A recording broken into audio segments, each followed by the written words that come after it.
Okay. So thank you, Jenny, for joining us on Extinction Rebllion Tasmania's Facebook page and offering your time to talk about protecting Tasmania's unique forests and your dedication in that. And so I wanted to first say happy birthday to you for yesterday. Thank you. And I'm curious to know, how did you spend your day given the self-isolation restrictions at the moment? So the Bob Brown Foundation has been we've all been at home for a couple of weeks now, working from home. I have two beautiful children who I also am homeschooling, and my partner works for the Bob Brown Foundation. So our little house is quite a hive of activity right now. And so my birthday we did start a bit slow, which was a bit of a treat for all of us. And I'm a bit of a birthday fan, so I made sure that I had birthday celebration yesterday. At the same time as homeschooling my son, we were putting out media about logging that is threatening some enormous trees in the Florentine Valley right now. So my husband was working on the media around that. My Year 12 student daughter, Ruby, who's having quite a stressful time as a Year 12 student in this time, was working on one of her essays. And then we were doing plenty of Zooms, which is what lots of people I'm sure are doing, because we're preparing for our big virtual rally tomorrow, the first of its kind. The Bob Brown Foundation would have been organising this virtual rally on Parliament lawns tomorrow, which we're so experienced at doing, and we're really, we love doing those things. Kind of works in our favour though, doing a virtual rally this time round, because we've got hundreds of people signed up. We have 700 to 900, like it just keeps building every single day. Whether or not they'll all turn up is the same as whether or not you're organising a rally on Parliament lawns. So yesterday was really busy for us working on this virtual rally and preparations for that. And then we had birthday celebrations here at home last night. But I had so much of an outpouring of, so much love on social media. And I did actually have a moment yesterday, which I'm sure a lot of your XR people are having, because you're connected globally with people, thinking about how powerful social media is. And we're here at home thinking about the last time there was a global pandemic in the 1920s. And thinking about how actually social media connects us all so much, and we don't suffer so much from loneliness, I don't think, by being able to connect with people over the web. Yeah, absolutely. Oh, that's good to know that you were engaged and enjoying your birthday despite all the restrictions. And I wanted to ask you how you've managed to sort of continue to be such a dedicated and resilient activist over a decade or more of resilience and protecting Tasmania's forest. What is it that drives you? I'm really interested to hear. I came from a youth of, I talk about this a little bit in different interviews that I've done, where my youth was based in a surfing, skating culture, growing up with the steelworks in Wollongong off on the horizon, and, having friends that used to go surfing at Shitties, because that was the name of the beach because it had so much pollution, or going surfing at Oilies, which had pollution from the steelworks. So we kind of grew up in this weird place where we had this beautiful environment, and we also had the threat to that environment right there on our doorstep. But then we had a really great culture of people who were keen on skateboarding and building our own skateboarding ramps. Punk music was a really huge part of my youth, where, we had this excellent youth centre and a fantastic youth worker who was part of a band called the Proton Energy Pills, and he let us organise gigs. And so I came from this place of DIY, this real culture that is in the punk skateboarding culture of just do it yourself. If you want something to happen, make it happen with the group of people who are around you. And that was a really good grounding for me, because then in the late 90s, when I joined the environment movement, it was a similar culture where you were able to just hook up with great like-minded people and make stuff happen together. to resist and protest about the destruction of the environment. Look, I've come so far in 20 years, and those roots for my existence really have carried me a lot. What keeps me going now is the incredible people who are around me, who I work with, amazing, brave individuals, people who I see get inspired by the forests. Just recently I had an experience in an old growth forest in the southern parts of Tasmania, which is really rich ancient forest. It's threatened by logging, and it's otherworldly. There's no other way to describe it. I mean, you're in that forest and there's just so much life, and it's deep green. And, after spending so much time in a city, when you get to go into an old growth forest and see how extraordinary it is, that's what keeps me going. But then what also keeps me going is the fact that there are enormous machines out there destroying those forests, and they're literally flattening them to the ground. And then there's helicopters flying over my home here just south of Hobart that head to the southern forest, and they let off these enormous carbon bombs. Those are the sorts of things that keep me going. So there's a wide variety of things that keep me psyched and resilient, and there's just a couple of them. One of the most important things that keeps me going is the fact that I am a white, educated woman who lives in a democracy, and it's really easy for me to get up every morning and fight for the planet. It's so much harder for our fellow activists across the world who face execution, persecution, and even death doing the sorts of things that I do. And so they're the actual true things that if I'm feeling low or I'm feeling like this is all too hard, I think, come on, there's people across the world who don't have a choice like I do. So that's actually, at the end of the day, what picks me up off the ground if I'm ever feeling frustrated or exhausted by what campaigns we're operating. Yeah, wow, I'm really inspired by that. And you can really see that culture for example, when I visited Sumac Camp within the Bob Brown Foundation's culture, it's so caring and people are really resilient, and it's I can see how you've influenced the growth of that culture, and I think a lot of activists could learn a lot from that. So I wanted to ask you a little bit about why tomorrow is a significant day in campaigning and for Bob Brown Foundation. I've heard that 356,000 hectares of high conservation forest is set to be opened up for logging. What does this mean for Tasmania's future, given we're in an ecological and climate crisis? Yeah, it's actually, for the future, the availability of these forests for logging just means an enormous increase of these intact, remarkable forests that could be logged in the future. Look, we're looking at a future right now where forests are more important this year than what they were last year and the year before that and the year before that, because the climate emergency is absolutely on our doorstep, and ending native forest logging is essential. It's also essential to be looking at the restoration of forests that have been damaged in the past. United Nations Environment Programme has told us that the restoration of forests and the protection of intact native forests will mitigate climate change. So why on earth we're destroying these forests in this remarkable little island that we have at the south of the world is beyond us and beyond so many other people. Why tomorrow is important is that it's true that 356,000 hectares from in the northern eastern areas of the Blue Tier, incredible areas around Ben Lomond National Park, Douglas Apsley National Park, down to Wailangta and Bruny Island, and then an incredible tract of 100,000 hectares of forest in the Tarkine will be opened up basically from the current protections that they have. So it's quite confusing, but I'm just going to do it in a little minute. So the Tasmanian Forest Agreement came about and set about to protect a bunch of forests. Basically, the industry won. They won a bunch of money and they won security in the markets, and we got a significant area of forest in the Weld Valley, Styx Valley, Florentine Valley protected in the World Heritage Area.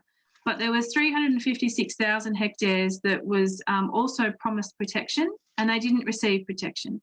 So there's plenty of people out there in the world, across Tasmania, across Australia, who probably think that the tarkine was protected as part of the Tasmanian Forest Agreement, that the blue tier, those beautiful big trees that people brought attention to in 2013 were also protected, and they weren't.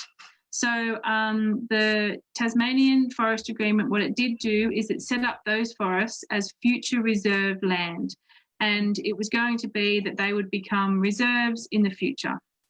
The terrible Liberal government came in, and this was in the first time that they were re-elected to the state government, and they changed those pretty close to almost immediately. They were so quick to change the tenure of that forest to future potential production forest. Now, future potential production forest for me just basically rang alarm bells that if the industry decides that they want those forests in 2020, April 8th, tomorrow, then the government will give them those forests, parts of them, small coops, big areas, we don't know. What we do know is that now no longer are they future potential production forests in some sort of quasi-moratorium, which they've been until tomorrow. As of tomorrow, a company can approach the government and say, we need these forests because we don't get enough forests out of the permanent timber production zone land, so please give them to us. And look, there's enough of us to know in our experience with the Tasmanian government that they are friends of the loggers before they're friends of the forests. And so it just all of a sudden, as of tomorrow, means that there's another large area of intact, incredible forest, wildlife habitat that is available for logging. And I've heard that it will be mostly private logging contractors, and sustainable timber won't necessarily be involved in this. Do you know why?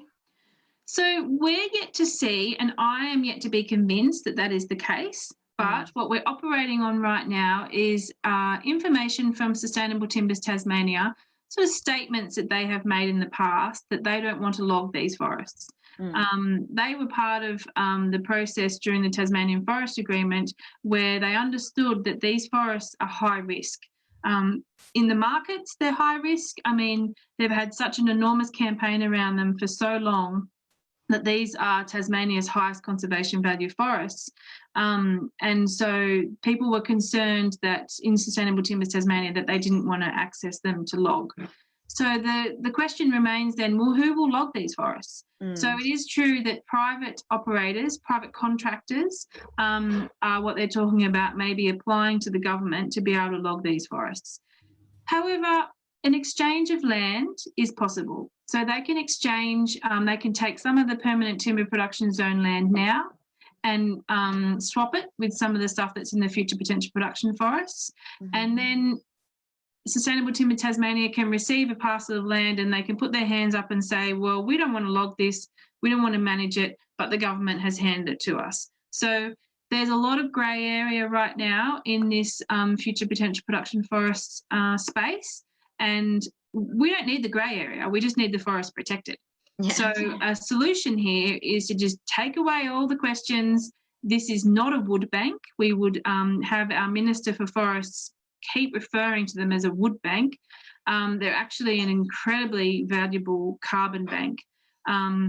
Whilst these forests were declared the highest conservation value forests from a small group of ENGOs, a very important independent verification group, and the industry supported this in 2013 when the Tasmanian Forest Agreement was happening, we've come so far since then. I mean, it's 7 years have passed. There's a brand new science. There's developments. The planet is heating at such a faster rate that we know that all the forests across Tasmania are actually important, and they're important to be conserved. So let's just get these ones into a secure national park status, and then let's end the logging of the rest of the native forests as well. Excellent. Okay. And given we're also in a climate where nature is being constantly put under pressure, and we've seen that there is some connection between that and the current pandemic we're in, how do you see COVID-19's impact on your current movement in Tasmania to protect the forests, and how do you see the campaign moving forward? So absolutely, a broad perspective needs to be felt by so many people that there is proof that the more nature that we destroy, the more risk to the human, the natural community, and these sorts of viruses, or the virus that we're experiencing right now, won't be the one and only. It won't be the last time that we'll experience such a thing. There was a really important statement out of the United Nations just in the past week about how destroying the natural habitat, destroying wildlife, and our current climate emergency is going to see more global crises like we're living in right now. For us at the Bob Brown Foundation, and I'm sure activists all across the globe right now, it has made us change our way of campaigning. We're normally out on the front line defending the forests or protecting them, as in the sumac blockade that you mentioned earlier. For the last 2 years, by having a presence in those forests, we've been able to have hundreds of people visit it and be, wide awake to the fact that there is still logging in rainforests in Tasmania's Tarkine. We do digital campaigning, but we've always done that on a platform of so many other things as well, rallying in the streets, actions. So right now we are trying to find new ways, and I'm sure that there's activists around the world who are doing the same thing, new ways of campaigning, because for now we are staying home. We are working according to the new restrictions that the community is putting down, the semi-lockdown, because we do respect the fact that being locked down, all of us together, can actually help our elderly community. They can help the people who are being affected by this virus, and they can help flatten this curve, which everyone talks about.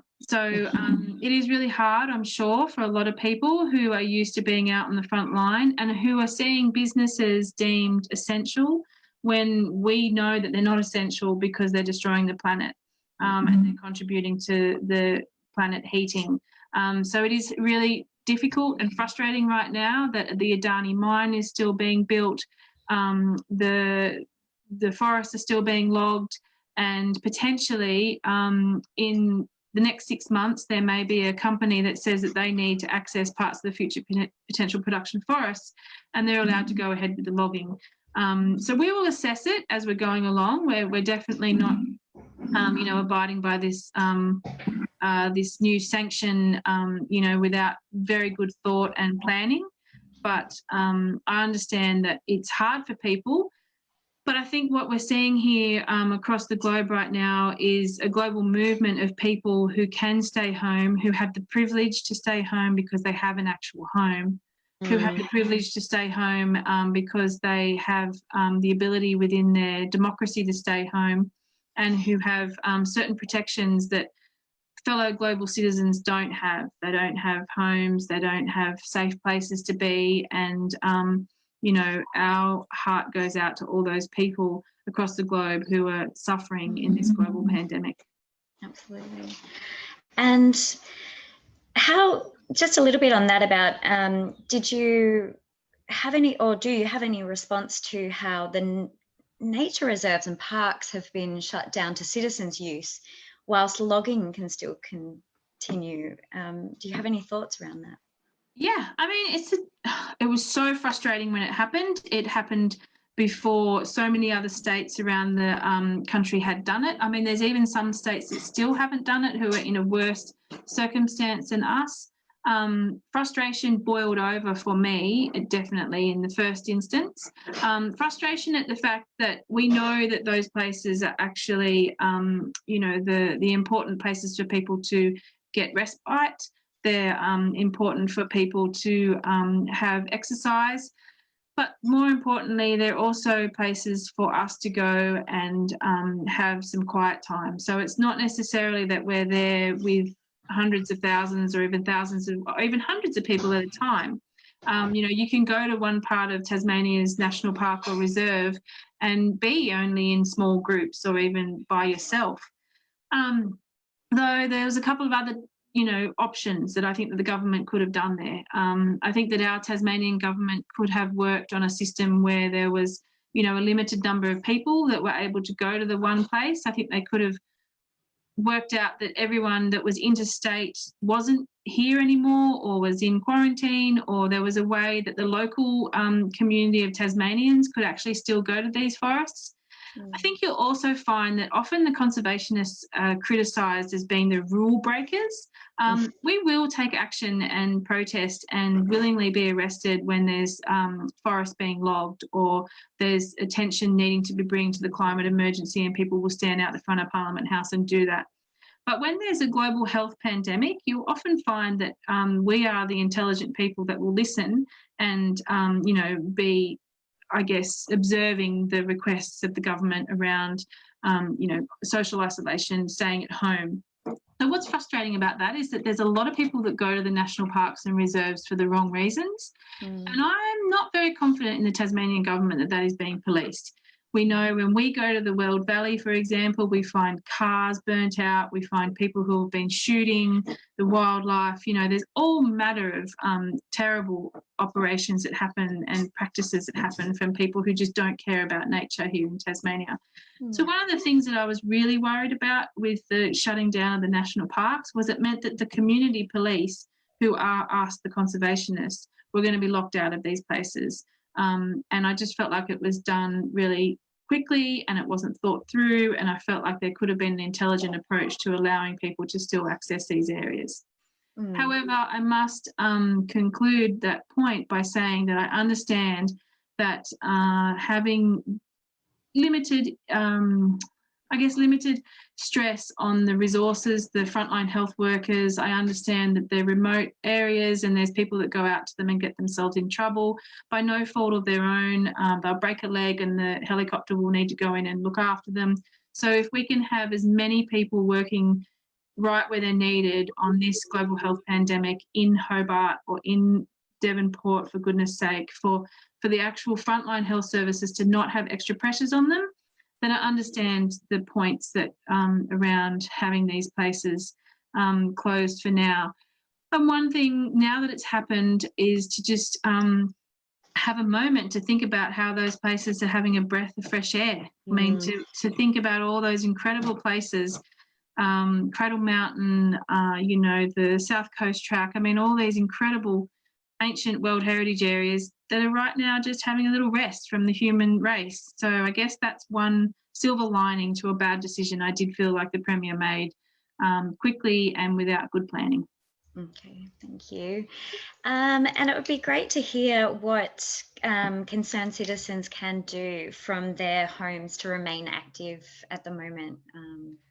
So I think one thing is to stay engaged and stay informed, because I really do think that coming out of this, which we know we will, if people are more keen to get active and to get more involved in XR protests, to get more involved in Bob Brown Foundation campaigns, then we've got something good out of this. I also think that it's actually a time where you'll see a lot of organisations like ours do things that want to engage you in online activities. And so keep your eye out for those things. I know that some people may need some rest from social media time, and I think I've seen some people who are saying they're having a digital detox because there's so much intense stuff on Facebook and Twitter right now. But I think seek out the active participation that you can get involved in, and there definitely will be things that we'll be coming up with that we'll just want to be able to make sure that nature has a place in this debate, and nature has a place in this time when people are at home, but they're also needing to be aware that there is still destruction of the environment going on.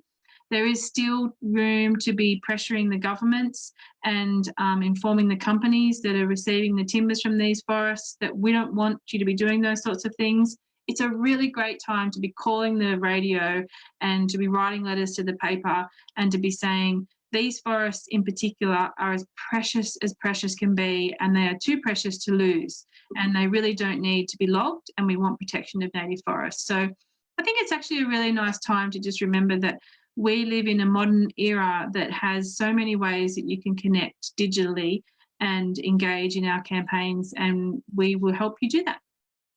Thanks. And maybe just to wrap up, I'd love to hear a little bit more about what we can expect from the virtual online rally tomorrow. Yeah, so the virtual online rally is very exciting. We're kind of really nervous, so we did want to let people know to just, understand that this is the first time we've done anything like it. But I think people can expect to be thoroughly informed, which is something that we understand is really important It's complex. This future potential production forest issue is complex. So we've got Virginia Young, who used to be one of the campaign directors from the Wilderness Society. She was really involved in the scientific evaluation group on all the values of the forests. She's currently working in a really important role internationally on carbon and the importance of protecting forests for climate and biodiversity. So she'll be there speaking about those issues. We've got Bob Brown speaking and talking about just that, how important forests are in a global perspective and how important our forests are in a global perspective, if left intact. We'll also have Christine Milne and Peg Putt, and they'll be talking about some important elements around the future potential production forests. The fact is that the public bought these forests for $420 million. They gave $420 million to the logging industry up front, and we didn't get the forest reserves up front. So Christine Milne will be talking more about that and reminding people that the Tasmanian logging industry has been embroiled in an enormous amount of propping up taxpayer subsidised behaviour for far too long. And then we'll have Lisa Searle, who will be talking to us all about how we can take action. So we definitely want our rally tomorrow to finish with a really powerful, inspiring moment for people to understand that there are ways that you can get involved and get active as soon as you hang up on that rally tomorrow. And we'll be giving people little tips on how they can do that. We're just almost lining up a really special guest for the finishing touches of the rally, and that will be revealed soon. So yeah, we're looking forward to a really great event. Yes. Oh, fantastic. I'm looking forward to attending. And thank you so much for giving your time today and for all the work that you do for Tasmania's forests. And yeah, it's been wonderful to have you on Extinction Rebellion's online programming. Thank you. No worries. Thanks so much, Claire. And thanks so much to the XR crew. I mean, it's been so inspiring to see people here in Tasmania get involved in XR and you know, get keen on the whole forest campaign. And when we were just so blessed to have people from Extinction Rebellion head up and be involved in our campaigns in the Tarkine this last season. And I'm sure that lovely, you know, collaborative relationship is just going to get more and more active together. So thanks so much to you guys too. Yeah, cheers. Thank you. Yeah, I loved going up there, and I think it's a movement of movements, and you know what, the forests are our climate frontline in Tassie, in my view. So yeah, thank you. All right, see you next time. Thanks, Claire. See you. Bye.